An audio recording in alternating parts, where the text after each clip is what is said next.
Now we're going to talk about compasses and other navigational devices. Just kidding. We're not using this anymore.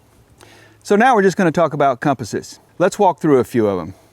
I just picked up this little ditty at my local retail store. It's better than nothing, but it's about as close to nothing as you can get as a compass. It does tell direction in a very general sense, has a thermometer on back, and has a nice little magnifying device. Now normally when you see a magnifying device built into some type of compass, it's to read a map or be able to read something on a map to find better direction. In this case, I like it for that, but I also like it for the fact that you could start a fire in a survival situation if you had to with this magnification device. So buy one, stick it in your glove box, $5 your local retail market, you got something to work with. Now this little ditty, I also picked up at my local retail market. It was only about $5. It does have some features I like, but there's one thing that really bugged me. While I was out messing around with it, I found the needle sticking a lot, unreliable, and when you're navigating, you can't risk unreliability. You get what you pay for. And since I don't want this falling into anyone's hands and ending up navigating somewhere they don't want to go, we're going to eliminate the problem.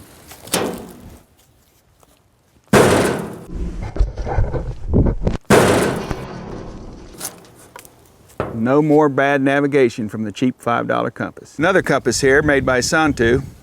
They're a manufacturer out of Finland. This is a quality scout type compass. In this particular sportsman's compass, pretty good compass all in all. Nice sturdy base plate. It also has a very nice, easy to turn bevel with 360 degrees, as you might see here, to set for your direction of travel. Also has an indexing line below this clear bevel so that you can always index properly to the while spinning the ring. Of course, you got the magnetic red-tipped north-seeking arrow. This always needs to be working properly in order for you to navigate properly. Further inside the ring, you will see some lines that help you associate the grid lines on a map to the grid lines on your compass when you're lining your compass up on the map.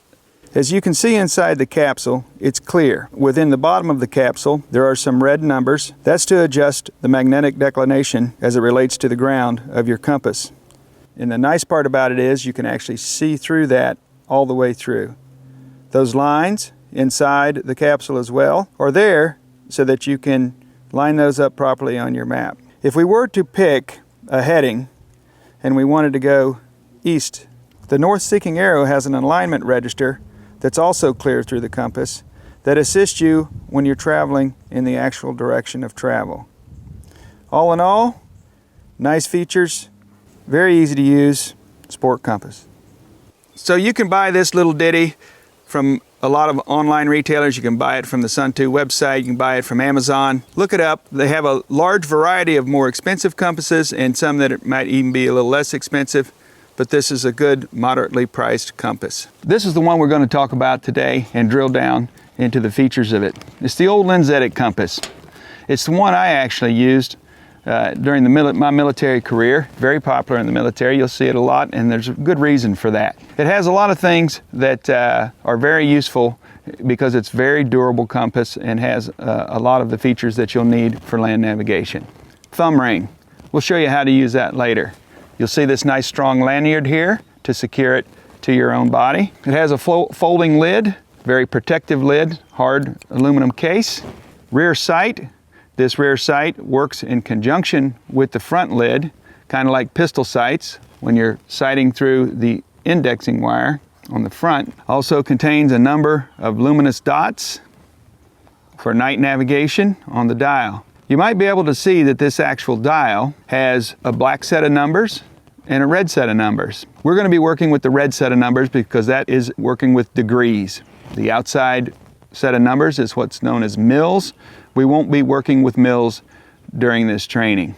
Also has a rotating bezel.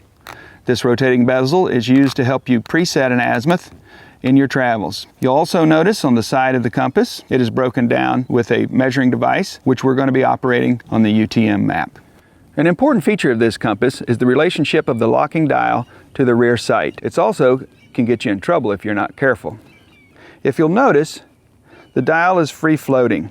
However, the rear sight does provide a function where if you push it down far enough, it locks the dial in place. What you have to be careful of is when you're navigating and you want the dial free floating, you do not push the rear sight down far enough to cause the locking function. There are two preferred holding methods for this particular compass. One is the compass to cheek. The other is the center hold method. The compass to cheek method gives you greater accuracy in shooting an azimuth at a longer distance. The center hold method is normally used for a little bit shorter distance, selecting an azimuth or an object a little closer to you. I'm going to demonstrate the thumb to cheek method now. Fold the front cover to 90 degrees. Make sure the rear sight is about a 45-degree angle. Put your thumb in the thumb ring. Position it so in your hands. Bring it up to your cheek. And you're going to use the rear sight with the magnifying glass, just like a set of gun sights through the sighting wire, which is in the top cover. The magnifying glass in the rear sight is going to allow you to look down at the floating dial and provide you the azimuth that you've selected in degrees. The center hold method, open the lid all the way, take the back sight backwards out of your way, bring it down to waistline level, again, making sure any metal objects on your body do not impede the magnetism of the floating dial. Lock your arms to your body in the center, look down on top of the floating dial through the indexing line and select your azimuth. So that was a demonstration of both the center hold and the thumb to cheek method of the lensetic compass. You're not always going to have a compass. There are ways to find general direction, north, south, east, and west. This is one such method.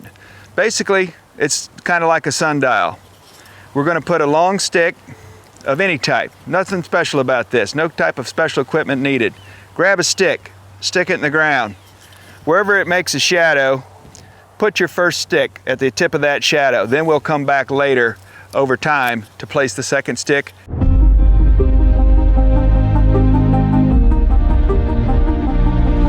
All right, we've let the stick and shadow method from our original stake. You'll see the shadow has moved over about a 30-minute period of time. I'm going to mark the tip of that second shadow where it ends. Make sure you put your left foot on that stake, your right foot on this stake, and if you do that, you're then facing directly north. This method works both in the southern and northern hemisphere, and is easy to accomplish in a field environment because really all you need is a couple of sticks. So as we continue to show you different methods of how to navigate without a compass, we're going to show you one more method that's pretty common on how to determine where north is. This is known as the watch method. Basically what you do is you're going to set your watch on the ground, put a small stick in the ground, put noon with a shadow of the stick over the noon of your watch, the high noon. You're going to take your hour hand and split the difference. You'll notice this says 3:30. So the difference in time between noon and 3:30 is approximately 2 o'clock. Lay some type of straight object across and split the watch, and that object will be pointing in a northerly direction. So there you go. North, east, west, south. This is only good in the northern hemisphere. In the southern hemisphere, it's going to work a little different. So once again, you never know when you're going to find yourself in a situation where you may not have a compass, but you need to know some general directions. I'm going to show you how to use this rusty old sewing needle, a simple leaf, and a small body of water to help you out with that. Taking the small end of the needle, putting it on this leaf, I'm going to drop it in this cup of water here. The needle is going to track and find magnetic north. In some cases, it would seem that the needle would need to be rubbed against a magnet first to magnetize it, but we tried this without magnetizing the needle and it seems to still be working perfectly. Maybe you think, sure, it's floating around in that cup right there, but how do we know it's pointing north? Well, just in case you're wondering, there's your reference. Watch this. It slowly but surely will find its way back to north. The reason it's able to do that is because the configuration of the water and the leaf creates very, very, very little drag on anything, and it allows the needle to drive the leaf in the water. You'll notice even after it overcorrects, it will come back and get back to north.